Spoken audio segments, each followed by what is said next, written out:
guys, welcome back to the Uncensored Critic Podcast. Thank you for joining me again for another episode. Thank you as always for joining me. And it's a first for the podcast today. We have the return of a very special guest, and that is Miss Rebecca Reaney. Rebecca was the movement director of Widows last year, which was the show I did at GSA. Since we worked together, she's done all kinds of things across the pond. She's been over in America with Identity, doing a lot of stuff with it in LA, and doing all kinds of work with movement and everything in between. So it's a genuine pleasure to have you back. Rebecca, how are you? Thank you, Oliver. I feel very honored that I'm a return guest. I love it. First one, in fact. Oh, wow. I like it. Do you know, I've got your intro somewhere. Do you want me to read it out again or anything? Do you want me to go through all your credits again? For me or for you? No, for you. I don't mind. You choose, Oliver. No, it's all good. No, your reputation is just brilliant. Now, you've worked with Angela Lansbury, and you've worked across all kinds of things, doctors, America. You've done so much. And I was flicking through your acting show. But again, we didn't talk about your acting stuff last time. Another thing I'd like to ask you about today. But yeah, I suppose the first question really is today is, have you been? I've been really well. It's been a year since we worked together. Mm-hmm.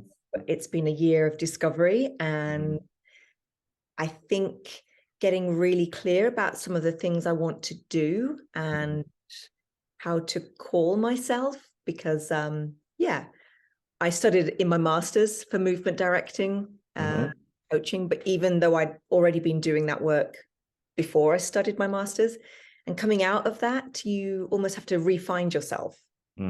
Okay, I've done this now. I've got this qualification. I've got this stamp that can go on my resume, but what's actually the work I want to do? And I think this year's been about just landing and seeing where it takes me. Yeah. What is the work you want to do now, do you think? I think I'm much clearer about, it's interesting. I was thinking about this before we got on the call. I'm finding it interesting when I talk about my job as a movement director.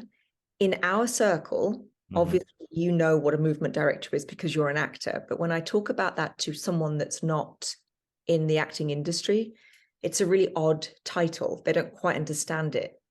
And I was with a really good friend a few weeks ago, Gary Lloyd, who's like a really well-known choreographer and director within the UK. He's the choreographer of Heathers, the musical in the West End, and he was the creator and choreographer of Thriller. And even he said, "Oh, I don't really know what you do," even though he also could be a movement director because he deals with dance and choreography and steps. And so I think for me, I've been trying to funnel and distill what I do down to, I think of myself more as an embodiment coach. My job is to get the director's vision, the text, the work that the actors are doing, and drop it into their bodies and let it be a movement language and let it be tangible. And I think sometimes movement can be thought of as, are we dancing? Are we choreographing? Are we doing some abstract walking and lifting up of props, which you could do, that could happen? Or is it just, I need you to embody what it is to suddenly see your sister for the first time, or embody digging a hole, or embody that you can, like on Widows, that your whole terrain is affected by this river that has, dried up. And I think that's more of what I'm really excited about, is supporting actors embodying the roles that they play. I mean, that's what I think your job on paper is, to embody the roles, to tell the story through the shoes of another character. Exactly. And I think I'd like to go deeper into your process, because we were talking just before we came on today about, if I threw like a word at you or a stimulus or an image, how would you create that? So for Widows, we were sent, do 2 monologues and then do a movement sequence as part of the tape. And one of the questions we had was create the river. So if I threw that at you and said, Rebecca, I need you to create the river, how would you start? How would you do it? Okay, I'd probably put on some music that has water. I'm very connected to the 7 energy centers in our body. And so I would go to the area that is connected to the element of water, and that's in our pelvic region and our hips, and it's our sacral energy center. And I would look at finding movements that are fluid like water. So there's no straight edges. And I'd start by bringing in fluid movements, allowing yourself to be taken by your movements. And I would combine that with music if I was working with an actor. I would then source images. And that was something that we started to talk about a little bit. When I was working on Widows, I had an afternoon with the women. And I think it was connected to when they get into the river. And we were trying all these different things out. And one of my things that I do for every project is I've got a working Bible, which has just loads of images and my notes and things like that. And there was this image that I just opened up to the women just to say, let's explore what this feels like. I'm trying to find the picture now. And above this picture is an image that the director had shown us. But this was the image that I showed. Yeah. And immediately, and this is the amazing thing about actors, or all of us as humans, the minute I showed all of the women this photo, they immediately embodied it. They just kind of allowed that feeling. This feeling landed in their bodies, and they all looked different, but they all had this essence. And that was a massive learning curve for me. Other images here, but they didn't land the same as this one. And it made me realize how much words and talking can not necessarily be as effective for artists, because I think we're quite visual, kinesthetic feeling creatures, led by the sound of something that affects us, or images. And I almost felt like this is such a key part to my work now, is sourcing images to communicate the feeling of something. So that would be my process and then I'd see where it took me. And then obviously the most important thing is then seeing what the actors bring to the room, because then they'll do something completely new and I'll be like, oh, that's good. Let's go with that. That looks great. That's kind of a universal thing, just floating on water. Because I think we talked about last time how the body is like a storage. I've got an exact quote from you actually from last time. What did you say? It's here somewhere. Oh no, maybe the wrong one. Here it is. Telling stories of humanity and the human condition. Your words. And I think also it's about the body's. You also touched on how the body's like a storage unit of memories in a way. So we all remember that first time floating on water and like a swimming pool, or the first time we went to the beach or something. There's a universality and a great remembrance that the body carries, isn't it? Yeah, and I think elements. We have all walked on this earth. We all breathe this air. We have all felt the sun, and we all have water connected to us either through washing or drinking, as you do that perfectly on time there. But happy accident. That I think is so key. I use elements a lot. I use energy centers a lot. I use everything that you've never had to learn how to move in connection to water, air, sun, and earth, because you've done it since the day you were born. The minute you were born, you took your first breath of air. It's so in your body that it's a really, you said the word, universal access point for everybody to remember that sensation. So I think the more I can support actors just connecting into what they already have and know. Like I almost feel like when I coach actors, there's nothing that I can teach you. I'm just wanting to peel away the layers so that you notice what you already are, what you've already experienced, what you already feel, okay? And finding the language to just activate that, or finding the right game or exercise or piece of music or image that activates it. And sometimes it's like it's not landing how I thought it would, and then it lands in a different way and I'm like, okay.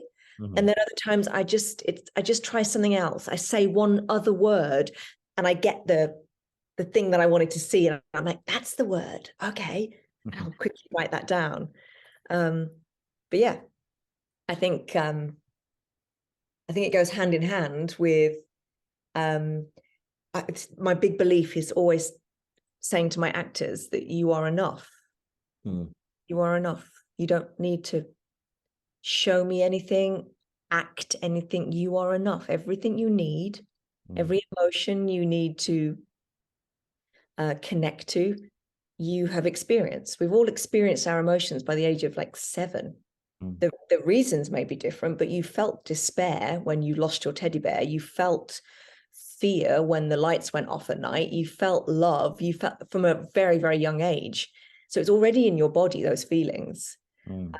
It's just about allowing yourself to trust that you are enough, and that you just become this conduit, this vessel to be affected so you can tell the story. Yeah, that should go on your business cards. Well, it's already on your website. Check out Rebecca's website, guys. Link is down below in the description. Links to her show reels and everything.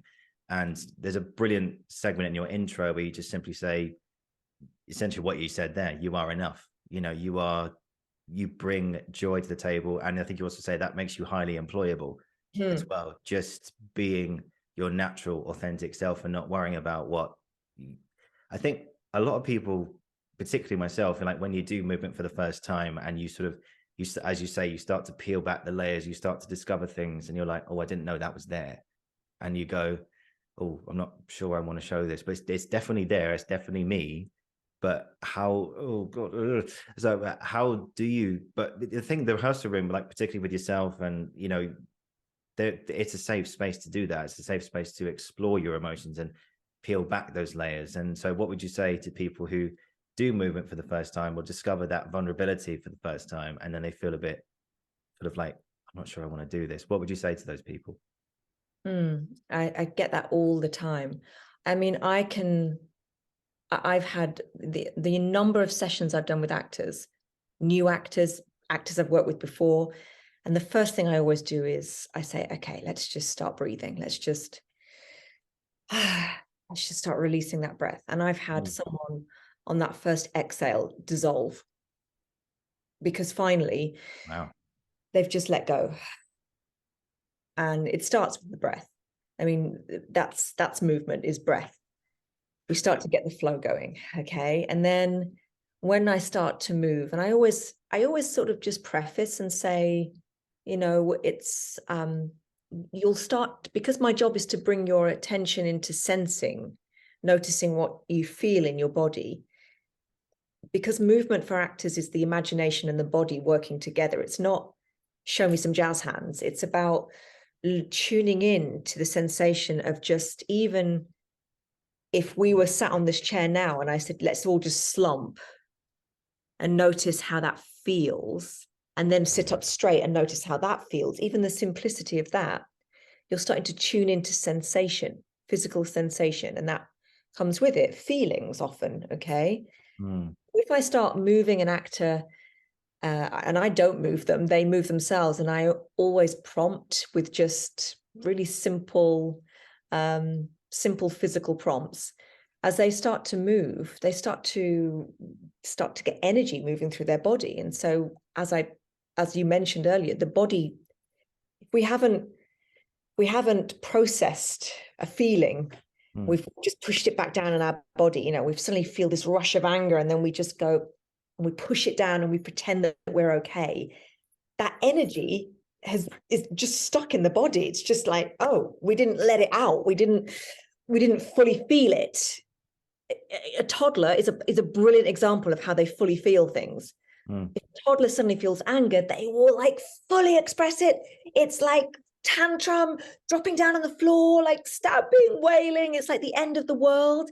And then after about 2 minutes, they've fully felt it. They'll get back up again and they go back and play with the friend that they've just had a big argument with, like with no problem, because they've fully felt it. But as we get older, and because society tells us, oh, we shouldn't do this and we shouldn't do that, we get used to putting down our feelings, not really allowing ourselves to be truthful, to just letting them out. And don't get me wrong, there are times where we can't do that. But your job as an actor is that you've got to get this flow going, flow of breath, flow of feeling, flow of thoughts, flow of ideas. Otherwise, you can't do your job. So when actors get to that point and they suddenly feel this rush of emotion, I'm like, it's okay, it's just there, just let it out. Just let it out. And they start to breathe. And they've always got the option. I said, if you need to take a breath, take a breath. If you need to step out, step out. But at no point are we revisiting anything to do with something that's happened to them. All I'm doing is saying, let's just take a breath. And so if, like you said, it suddenly makes actors feel vulnerable, I often don't like that word for actors, because what I think is vulnerable is if I got a group of actors together and I said, right, now I want you to tell me a really embarrassing story about what happened to you. I think that was vulnerable. That's really vulnerable. I would never want an actor to bare their soul about their experiences of life. So I don't think actors need to be vulnerable. I think actors need to be open and yield to sensation, open to breath, open to noticing, open to ideas coming, open to that. So there's a difference from vulnerability and open. And I think if you're ever with any acting coach that makes you think of a sad time in your life, I'd be deeply worried for your mental health or safety if that's something that might be triggering. I think it's all about understanding that it's your instrument, it's your body.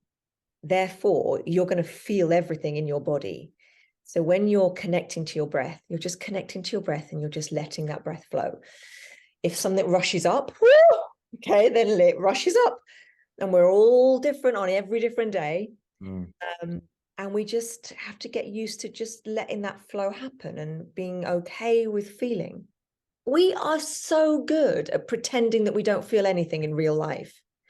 And then your job is to be more real in these unreal imaginary circumstances than you ever have to be out there on social media with your mates doing all of that. We're doing such a good job of pretending. And I mean, that's why actors are just glorious and extraordinary, because you have to go there. You've got to just yield, notice. And it will feel vulnerable, but it's not the same as me going, great, tell me about a really embarrassing story. Great, everybody take all of your clothes off. That's vulnerability. That's not what we want. We do not want that. We want you to be open. And it kind of, I'm very big because of all my intimacy work as well. It's like it's tuning into how you feel in that moment as an actor. And noticing when you're resisting and noticing when you can breathe into opening. And we all have days when we're like, nothing's happening. I do not want to feel anything today. And that's that day. Go away. Don't talk to me. But a good example, I think, of what you're talking about there. Have you seen The Whale with Brendan Fraser? No, I was watching it on a flight, actually. So it cut off halfway through, but yes. Oh, no. So which bit did you get up to? Sorry, spoiler alert to anyone who's listening, but... First 20 minutes. There's a brilliant moment towards the end, which encompasses everything you just said there about that moment where something goes and suddenly this emotion just comes out. That one line, that one trigger word. And it's in the trailer, actually, so it's not too much of a giveaway, so people can see it already. So the main character, Charlie, long story short, he's talking to his ex-wife about his daughter. There's an argument, and then the wife says, right, I'm leaving. I've got to go out now.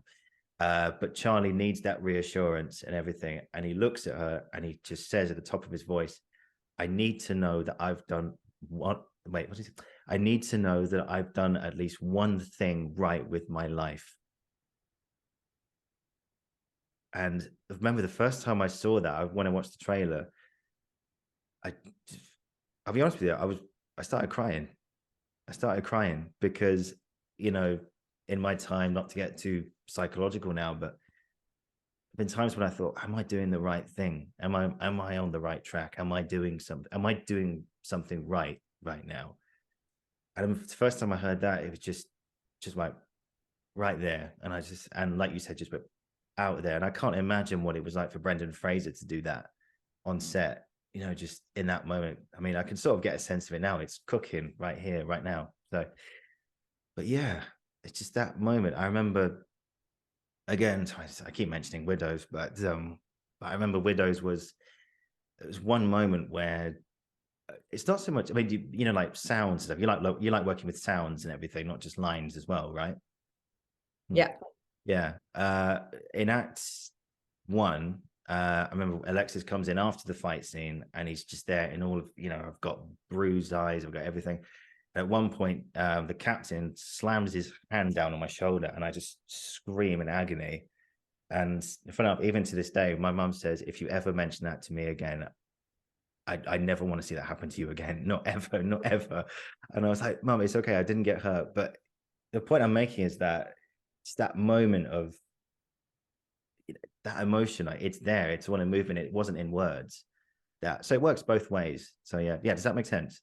Absolutely makes sense. Yeah. And it's interesting what you connected to when you watch Brendan Fraser as well. I think that's the really important thing to remember. It's you as an actor can't control how the audience is going to feel. Like 50% of your job is just how the audience receives it. And that landed on you because it was something really true to you in this moment right now that you've been asking that question. For someone else, it would not have landed like that, and some other part would. And I think that's a really important thing. You cannot control the outcome of how you're going to affect the audience. The only thing you can ever do is to be connected to the sensations you're feeling and be led by that. And that sensation that he might have felt at that time that he screamed at the top of his voice, that line would have come from a feeling. And that's why it hit you so hard, was because it was so truthful to him in that moment. They may have done 16 takes of that, and each take would have been completely different, but that was the one they kept. And each time he would have done it, he would have been truthful to what he was feeling. But at that moment, he felt, I loved that you said he said at the top of his voice, that line. Yeah. And it just hit. Yeah. Hit the editor while they were editing it, and like, oh, that's a good one. Yeah. That one. That's the take. Did you another example is have you managed to catch the play A Little Life that's been on in London recently? No, tell me about it. Okay, it's because you've probably been in America most of the year. So yeah, it's a play about and we mentioned this before actually. Catherine McNamara, the head of GSA, she's been on the show recently, and we talked a lot about how theatre can maybe push the boundaries. And the question I asked her was, how far do you think theatre can go, in a way? And I think she gave a very good response, which was, we've got to be real. Theatre's got to show what's real, and we have to push those boundaries. And with A Little Life, it's a play about Judson Francis, who grew up with no parents, who grew up with the priests in the monastery, who was abused by the priests. And my taking of the play was, it's a story of the long-term effects of childhood trauma, in a way, and played brilliantly by James Norton. He had to, you mentioned there earlier, vulnerability. You said, right, I want all of you to tell an embarrassing story, take all your clothes off. But in this case, James Norton did take all of his clothes off on stage, and he was naked for about a good 3 or 4 scenes. And so the question I wanted to ask you was about, like, how do you, if you've done if you've done a job which a lot is demanded of the body, in a way, because he was like being thrown around, getting kicked, getting hit all the time, how do you look after the body when a lot of it is demanded by a particular piece or a project? I think as well, you have to have a really good director that allows the space to build that kind of work up. Yeah, it was directed by Ivo van Hove as well, who's just a god of theatre. So yeah. And I can imagine that would have had to have, you build that up, and that's the whole point of the rehearsal period. So you start to excavate and uncover this work.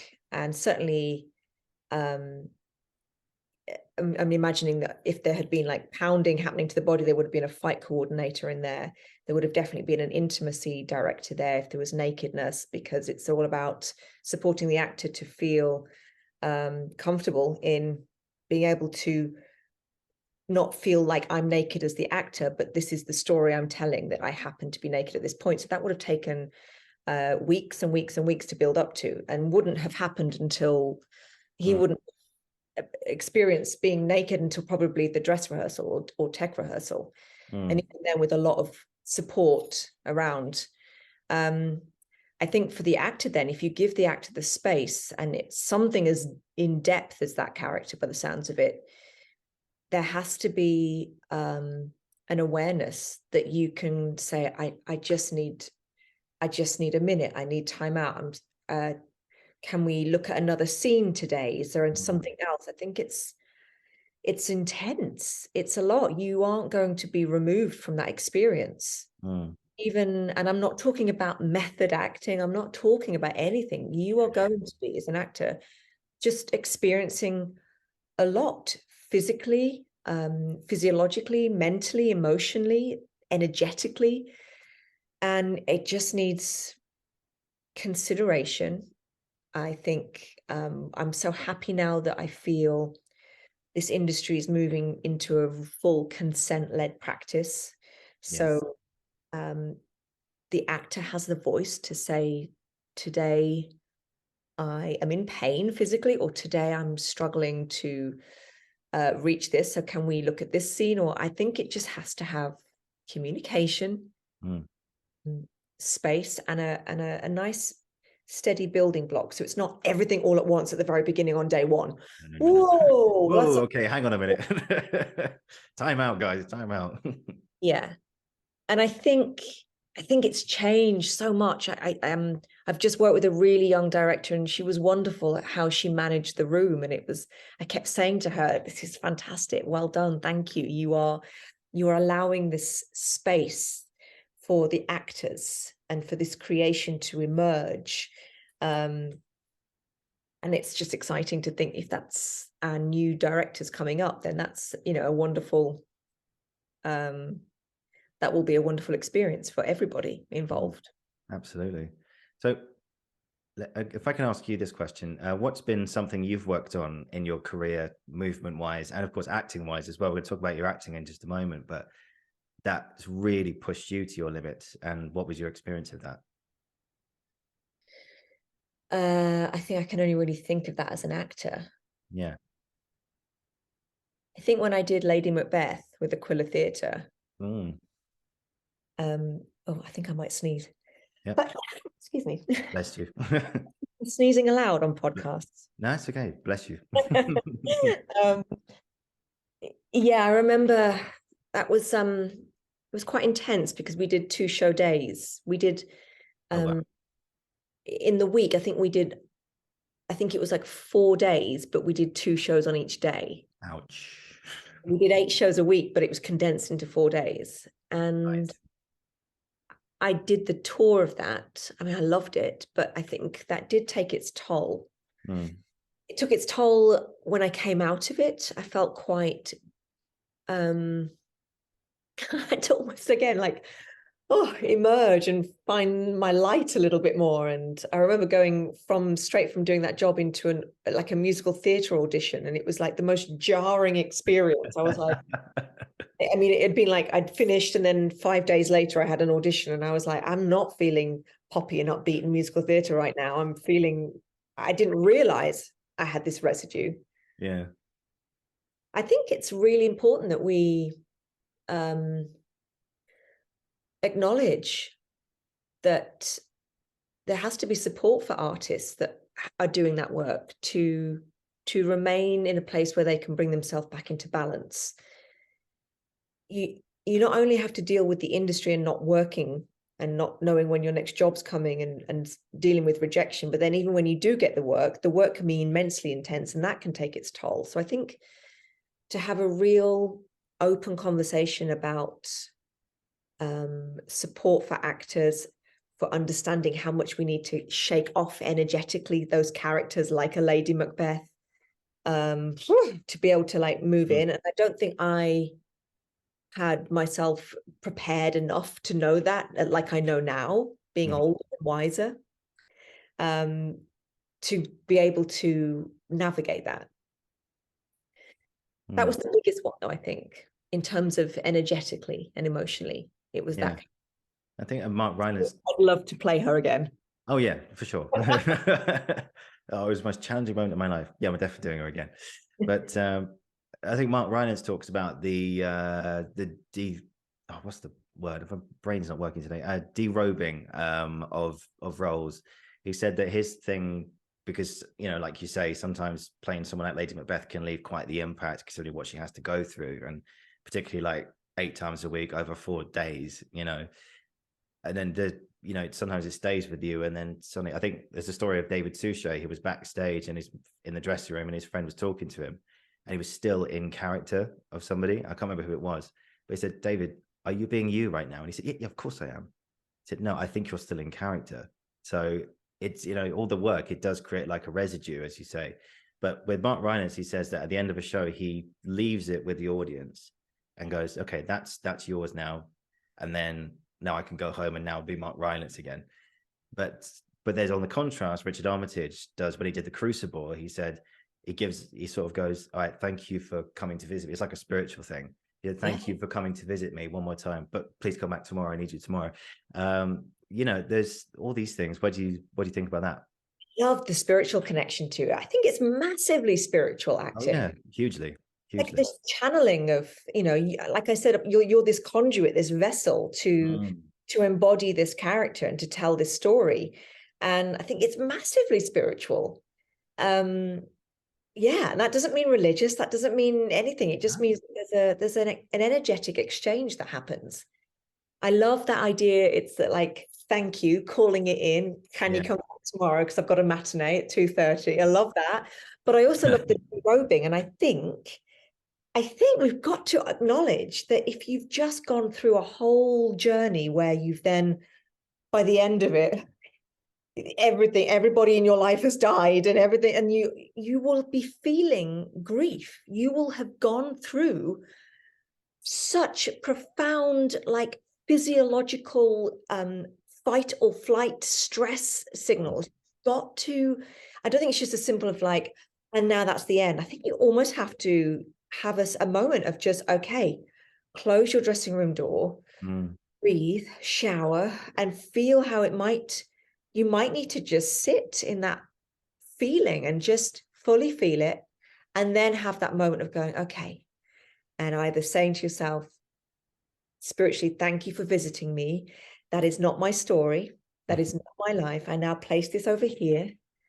But I'm really acknowledging that my body has just gone through quite a journey for 2.5 hours, where my body thinks, because the body has no idea that it's different. The body thinks I've just lost my 4 children and my husband in a fire, and I'm about to get killed myself. The body thinks that's what's actually going to happen. So you have to regulate your nervous system again. Back to breath. Find those rituals for yourself. I think it's just so much better nowadays. I think there's so much more awareness of our nervous system, of the job entailed as being an actor. But I think before, it used to just be a little bit like, oh, you actors. Well, and almost dismissing, minimizing what we experience. It's like, no, the amount of times I've seen a scene and they finish the scene and they are emotionally drained, done. And I have to go, just take a breath, give notes or move into take a breath and almost just, what do you need? Just shake it off. And sometimes it's a big one. Sometimes they're like, do you mind if I just step out? And I'm like, yep, go step out, have some water, take a breath, because you've gone to that place imaginatively. You've gone into that where your body has felt it. I love these rituals that you spoke about from both of these gentlemen. Each actor has to find their own, and it'll be a work in progress depending on the character. Yeah, when I did Blood Brothers, anyone that's ever done Blood Brothers, it's such a trip. Oh, but what a show! It's still going. Yeah. And you end that show and it's like, so tragic. Yeah.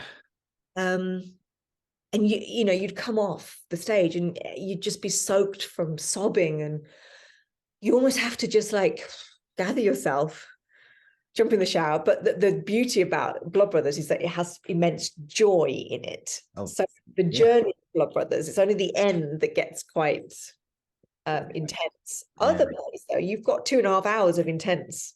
We're doing or something like that. It's just there's not much joy coming. So, yeah. I wish I was asked Sammy. I love that. It's so good. I love that monologue. I've done it so many times. I'm someone like James Norton. I'm just going to put it out there. I would love to have him on the show to talk about A Little Life, and of course, Happy Valley and all that. But I can't imagine, because I saw A Little Life as a matinee. It was a Thursday matinee, and the show was 3 hours 45 minutes long. And James Norton has a very turbulent time. There's probably like 2 moments where you laugh, where he has like a reprieve of Jude St. Francis's past, but 3 hours 45 minutes of really intense. And then there's self-harm, there's like, you see him getting physically assaulted on stage, of all kinds of things, getting naked. And I remember I stood up and I gave him a standing ovation at the end, and I thought to myself, wait, he's got to do all that again in an hour's time. And I'm thinking, I just wanted to run on the stage and give him a big hug and just tell him, look, it's okay. It's all pretend. You don't need to worry or anything. But I'd love to ask him that question of how did you come down after that? How did you shake off Jude, particularly like twice in one day? Because, the repercussions can be quite huge, particularly. And again, with Lady Macbeth as well. So what was like, I'm curious to know, what was the aftermath? What was the residue that she left behind? Like after 2 shows in one day? Exhaustion, I think, is probably the big thing. And I think that's because physiologically you go through this fight or flight. If you're your body's in this constant fight or flight where your breath is really short and shallow, and your heart's racing, if you're doing that all the time, you're putting yourself into that state all the time. I think physical exhaustion, mental exhaustion, and emotional exhaustion is the first thing that kicks in. So rest would be the biggest thing. I just think I didn't know enough about how it impacts you when I, played her. And now I would be like, oh, this is big. And that's not going to change. You're still going to have those residue. And I'm sure James Norton has the same. It's just he needs to rest before the next show. And probably will be utterly exhausted when he goes home that night. But that is also the job. That is all the job. And it's the job that every actor wants. You want to be acting. So it's part of the job. I just don't think you can't remove yourself. You can't just say the lines. You've got to go on that journey. So it will be physically, mentally, emotionally, spiritually exhausting if it's a journey such as his for 3 hours 45 minutes. Yeah, it's a long time. That's a long time. Yeah, absolutely. So let's talk about Rebecca Reaney, the actor. Gosh, really? Yes. I said, you kept that quiet. I thought you were just a moving director. This is like my second career now. Yes. I stopped pursuing acting in 2018, and I was working. Get back on that horse. And I mean, I'd been doing it for nearly 25 years, Oliver. Okay. So for a quarter of a century, I've been working as an actor, a performer, a dancer, and it was while I was doing Hamlet with Aquila Theatre, and we were in the rehearsal room, and it was through working with Desiree Meineck, who's also a really, really dear friend. She's the artistic director of Aquila Theatre in New York. And she comes from a dance background. So we have a real connection with coming both from dance backgrounds. She moved into directing, I moved into more acting. But we were talking about wanting to create some movement during the play, just to get some of the backstory across. And we didn't have enough time to do it for all the characters, but one character that Desiree really wanted to explore was Ophelia.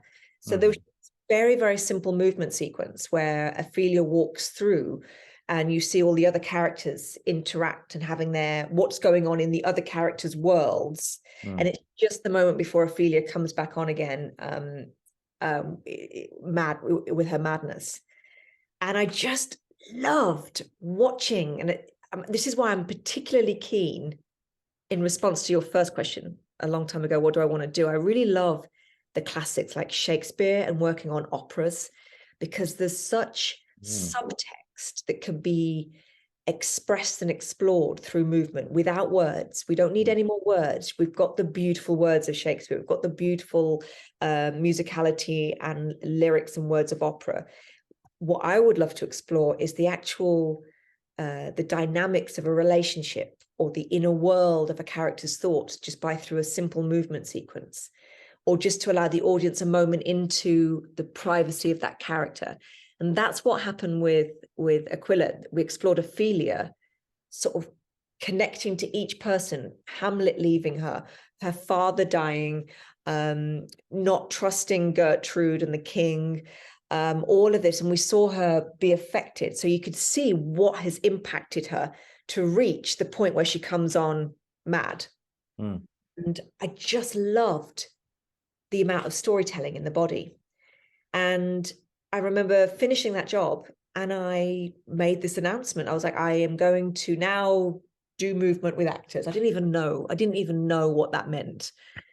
And I started working with Identity School of Acting in Los Angeles. It had just opened in September 2018. And in the same summer, I worked with some extraordinary creatives. And I did, oh my gosh, the first film was Christina's World, which is based on a painting by Andrew Wyeth.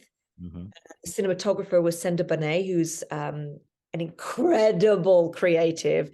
She is a beautiful French lady that lives in Los Angeles. She's a very renowned cinematographer now. I'm just so honored that I've worked with her 4 times, I think, alongside another dear friend of mine, Sarah Prickrell, who comes from being an actor as well, an amazing photographer. She's just a general goddess of creativity.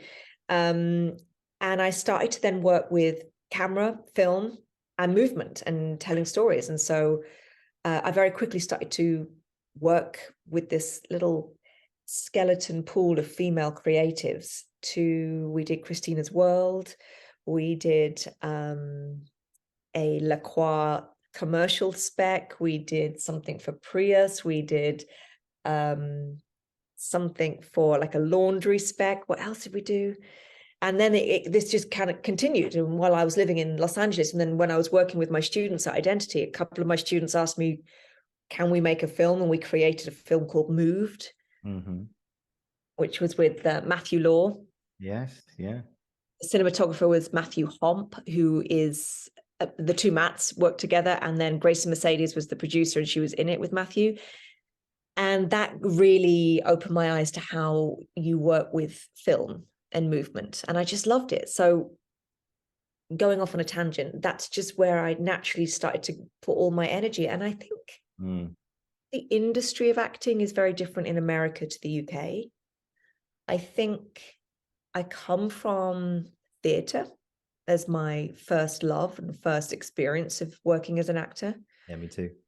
And I just felt, I don't know, I could feel this shift. And it was quite nice to have a really clear moment of calling my agent and saying, yeah, I don't want to do this anymore. And I just kind of like turned it off. And it was not hard. Which I thought it would be really hard. It wasn't hard at all. Okay. I felt this kind of relief of like, okay, great, I can now focus on this. But it's not to say that I don't, if Desiree wanted to, from Aquila was suddenly like, do you fancy doing Lady Macbeth again? I'd be like, yeah, okay, I'll do it. I don't pursue acting now. And I am much more passionate about supporting actors on that journey. And I love, like, I've just finished working on a new play called Mom. And I love being in the rehearsal room with all the creatives, the lighting, the sound design, the director, the writer, and then working with the actors. I did not miss acting. I don't miss acting when I'm in that space creating. So yeah, I'm definitely, I've loved my journey as an actor. I feel like I've lived 7 lives. I remember when I applied for my master's, that most people say to me, gosh, you've done a lot, haven't you? And I feel like I'm a very much a jack of all trades. I'm like, did a little bit of this, a little bit of that, and I'm never like a master of just one. But I think that's what I bring. I can bring to my movement directing the fact that I know what it is to be an actor. I understand the pressures. I understand how we get in our heads too much and we need to drop it in the body. Yeah, you're a universal person, mate. I like a universal person, mate. No, but I remember reading your bio actually for the first time, and I was just thinking, I was like, scroll down, scroll down, scroll down, scroll down, scroll down. It's like this mountain of work. I was thinking, wow, this is insane. Like, you've done so much, like with everything. Like, you've got expertise everywhere. So there's not one question about this industry no one can throw at you without you just knowing the answer. I don't know. I'm sure there's lots of questions I would not know the answers to. Please don't throw one at me now, Oliver. Oh, no. Don't worry. It's fine. Like catching me out. No, I won't. What's the best camera to use? No, I'm joking. Actually, I do know. I do love working with a red camera because that's what okay. And it's stunning, what you get from that. Sorry, which camera, sorry? Red camera. A red camera. Yes. Okay. And that's all I can tell you on that. Okay. It's amazing to work with her. It's so interesting because obviously when you're doing movement, my whole focus is on the monitor. I'm actually not looking at the actor. I'm looking at the monitor because the cinematographer, and if you have a camera operator, they are moving with you. So when I did Moved with Matthew, I got behind Matthew so I could see what he was seeing with the camera, and I was just guiding him and bringing him to like focus on different parts. And then the ultimate thing that happens when you do movement on film is that the editor is just as much of a mover, because it's the editor Matthew Law edited our little film Moved so beautifully to the music to just capture it.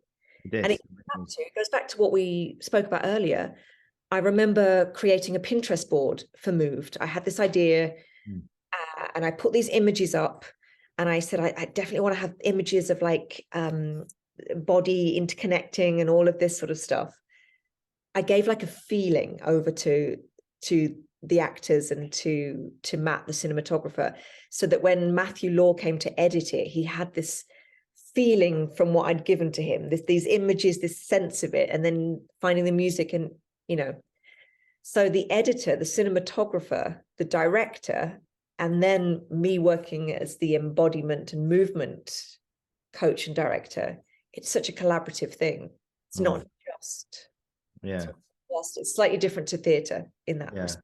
So I guess you had a say when you were editing it. You were there in the editing room alongside, hand picking the shots as well, or was that all down to the editor? Down to the editor and the director, but that also comes down to just complete trust. Matthew Law is just a phenomenal filmmaker and artist and actor himself, and yes, that you trust that he's going to find the best angle, the best look of all the movement that you created for that. And tell the story. The story was beautifully told through through Matt's cinematography, through their performances. I'm almost making myself sound redundant now, but but it's such a collaborative process. But without you, there would be nothing to edit and nothing to piece together. So that's true. Thanks, Oliver. That's all right. That's all right. So I'm curious to know about we spoke earlier about finding the movement in things, and really sort of enjoying finding the process, and chopping and changing all the time. And I wrote this question down, and it might sound a bit obvious, but just bear with me. So set designers have a physical design ready to go before any work's done. On the first day of rehearsals, they show you like the box of the set. And this might be a bit of an obvious question because a bit of an obvious answer, but you as a movement director, when you approached, say, Widows or something similar like that for the first time, specifically for theatre, do you have a set idea of what you want to create right away, or do you kind of have that set idea and by the end of it you find it's completely changed? I don't have a set idea. What I do is I take the script and I go through the whole script and I highlight any words that are connected to movement. I then look at any words that are connected to elements, animals, weather, time, anything that would impact the body. But then the play I've just worked on was very much connected to an eating disorder. Okay. One character, generational trauma, arguing was happening off stage a lot. So all of those would be very impactful on the body. And then combine that with what the director wants to get out of this. Like, what's the director's vision? Whose story are we following? So I just pull as many things that are doing words, tangible words, visceral movement, anything that I can feel in the body. I pull all of those out, and then I start to create my little Bible. I start to pull images or words, even if it doesn't get used, it's just there. I use the actors' thesaurus quite a lot. Yes. Because it's just great, because they're just doing action verbs. So it's powerful to look into that. And I start to build exercises. I build a playlist. I ask when is it set? The director often has a playlist, so I was combining ideas with that. And then when you get in the room, it just starts to evolve and things start to emerge from it. And then ideas come from working with the actors, hearing the director suddenly direct. It's like, oh, okay, that's where the director would like this to go. Okay, well, let's breathe more life into that moment. And then I remember when we worked on Widows, I remember offering up to Matthew, the director, I was like, okay, we've got two versions. We've got a super abstract movement version that we've just played with when I was with the women, super abstract, like it's a movement sequence. And then I've got really embodied, simply connected to breath moment. Okay. And sort of offering up that. I feel like every single job I ever do is a completely new experience. That's good. You never know. You never know what will happen. I think you have to navigate with the director. You have to. I just did a commercial shoot in LA with a director called Jeff Minton, and it's quite stressful when it's like a commercial shoot, because there were like 3 clients on set, all having an opinion of how they wanted these words to be said, the script, the this, the look, the colors, the da. You've got the set design going on, you've got the camera, you've got the director, you've got the DP, there's a lot going on. And I remember just tucking myself into a little corner near the actor. And you're just on, you're just listening to the clients, listening to the director. I think the biggest thing all actors should remember is that the director has so much to think about. Almost the director a lot, communicating to the actor is, they have too much to think about. They've got everything they're taking into consideration. It's slightly different with theatre, I know, but in that moment, it's just about how can I just drop in a little movement language, or I'll just be listening. I'll be like, just let that exhale fully land. And I'm just trying to bring the actor back into their body, because then they know what to do. They know their body will lead them then if I just bring them back into their body. It's just interesting. Every job is different. And then... absolutely. Yeah. So what happens on those days in rehearsal when, we talk about writer's block, where they sort of can't find the right words to write down, or just the creativity is not there? So is there such thing as movement block? Have you had those days in rehearsals where your brain and your body's going, I have no idea what to do? And if so, what's the best way to deal with that? Have you found? Move. Just move. Stop moving. Just be like, well, okay, I don't know yet. Let's just start walking. Let's walk around the space. Okay, here we go. We get some energy going now. It's going back to what we said. Yeah. Flowing, the ideas start flowing, and then I just recently we wanted to explore something we hadn't looked at in this play I've just done, was the embodied sibling relationship. Realized that the 2 actors were being very polite with each other, and it was like, okay, we've got to get them looking like their brother and sister. That's embodied. That's childhood. So I just started to think of games to play. We just started to play games, like kids games.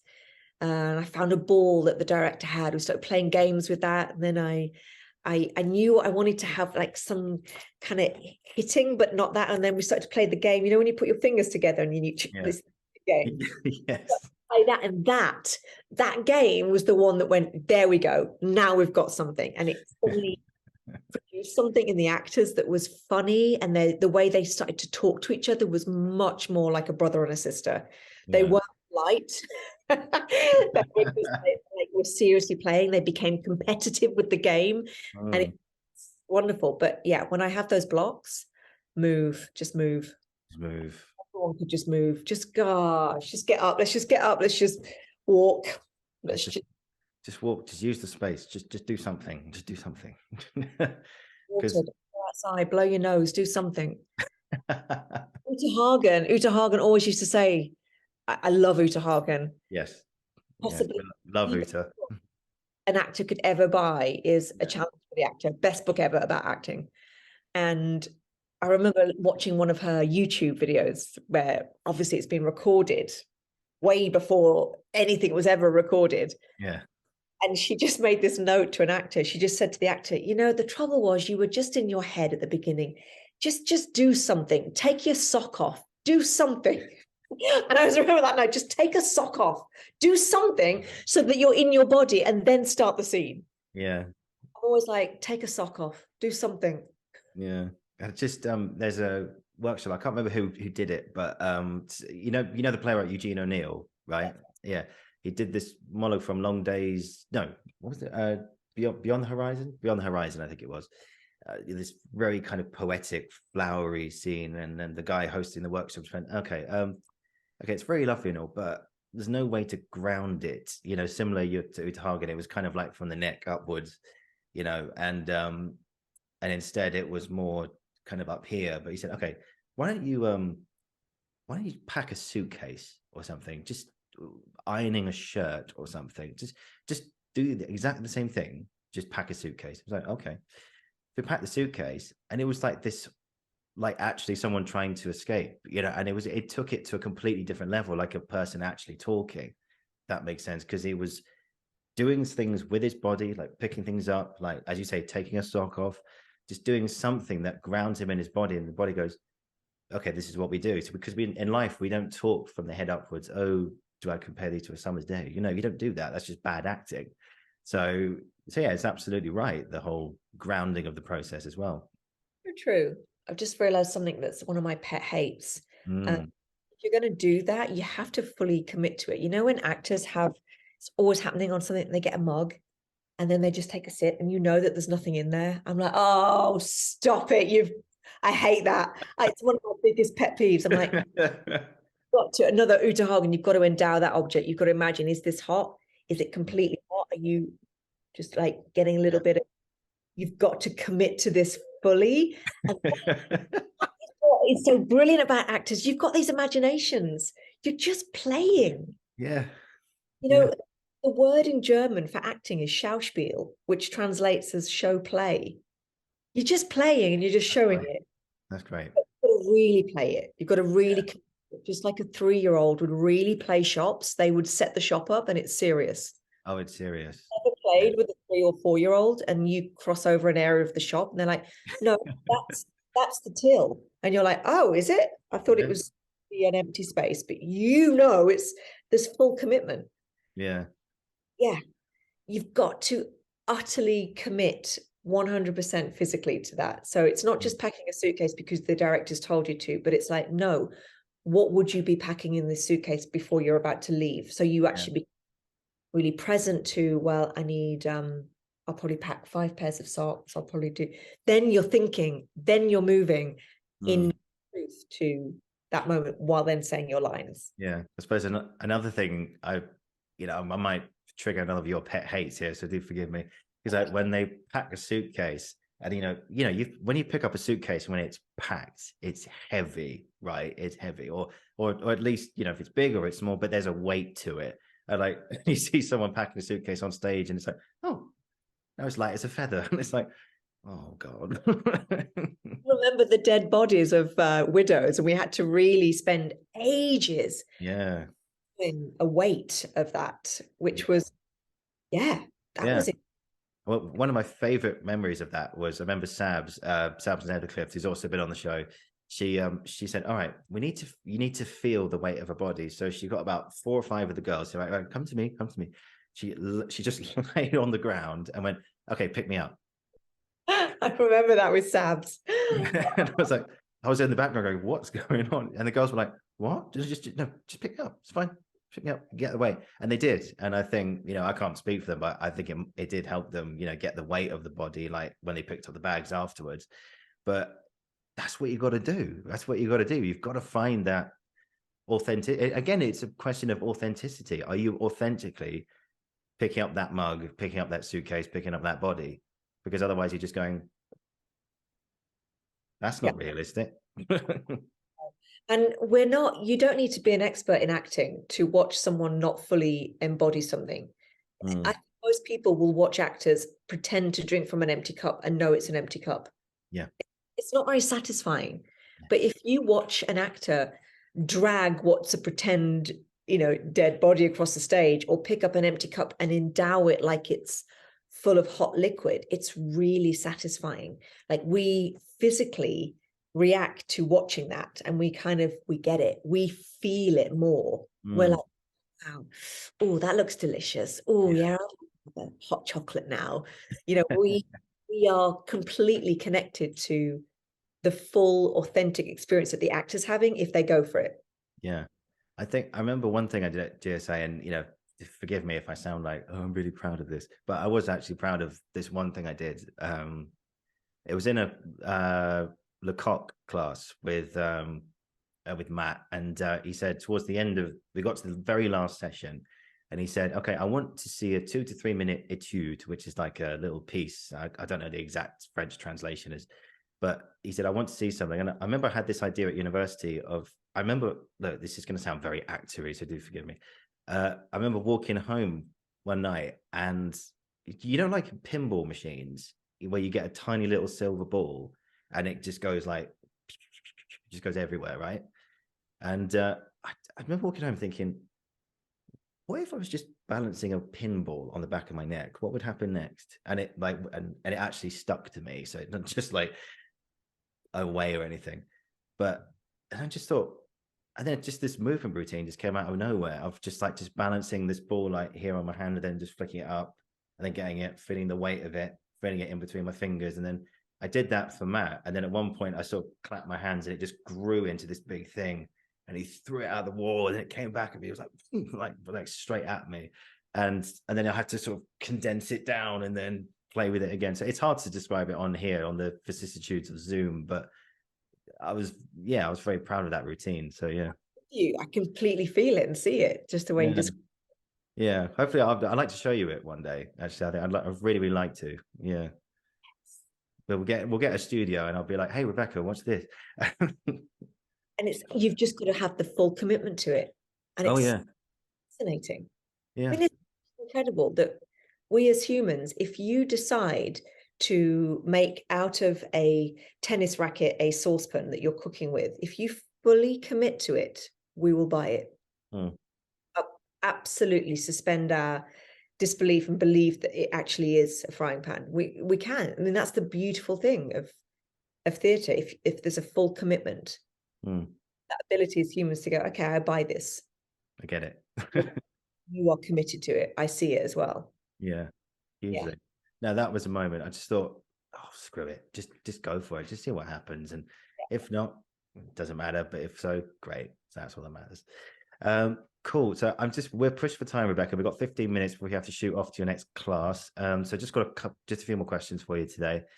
One big one that's been, I just got it written down here, that's been sort of like here in the back of my head is, you talked a lot about last time, like Vanessa Ewan, Ryan McBride, Drew McCanney, Barbara Houseman, some of your biggest influencers in a way. Who would you say has been, like, it could be one of them or it could be somebody else. Like, who would you say has been one of your biggest, if not the biggest influence that's had in your movement career?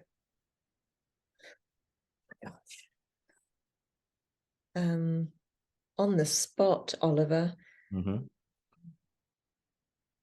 My biggest influence. I think for my own practice, the work I've done with this healing movement modality called chakra dance, created by Natalie Southgate, was really instrumental in me discovering movement in a different way to because being a dancer, I'd come from being told how to move, what to do, how to place my, to being led by how it felt in my body. That was a significant journey for my own practice, my own discovery of my connection of body and mind. So realizing how much movement releases images, ideas, stories, things that you never realized were there. I found that incredibly powerful. Oh my gosh, I still stand by Barbara Hausman as someone that she's definitely going to be someone that I would love to work with in the future. So definitely, if you get Barbara Hausman on your podcast, I'm putting that one out there as well. She runs lots of retreats. She's got 2 fabulous books out. I just love her tackling the text and subtext book. And then in terms of Tina Bausch. Yes. The actual movie, Pina, is such a great movie to showcase all that she's done. She comes from a very dance background, but the way she thought and wanted to recreate through the body the stories that she did, combined with water and elements and the scene in the cafe with her eyes closed, Tina Bausch was like something I didn't know anything about her. Shocking. Until I saw that movie I remember watching it in German, and just suddenly her creativity fueled so much creativity in me. And it was very different to coming from musical theatre and seeing movement and dance in a very different light, and how exciting that was. Yeah, I'd say those are 3 solid people to end with. No, absolutely. No, I need to look up these people. Yeah. Barbara Hausman, I'm coming for you. But just 2 more questions. Do you have time for 2 more questions? Okay, cool. What's been a movement routine that you've been very proud of to call yours?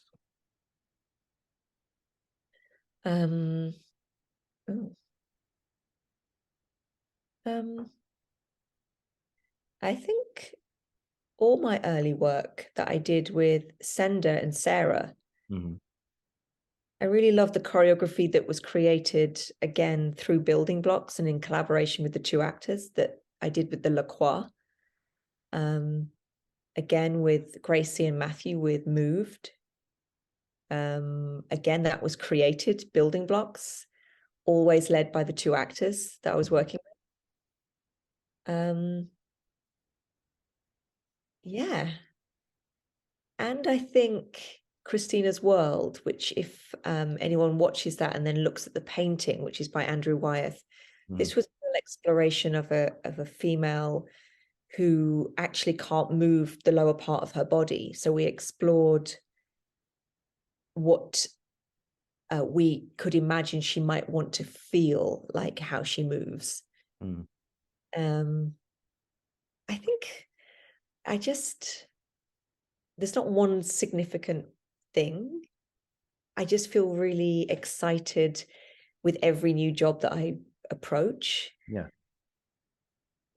But I do like the longevity of film.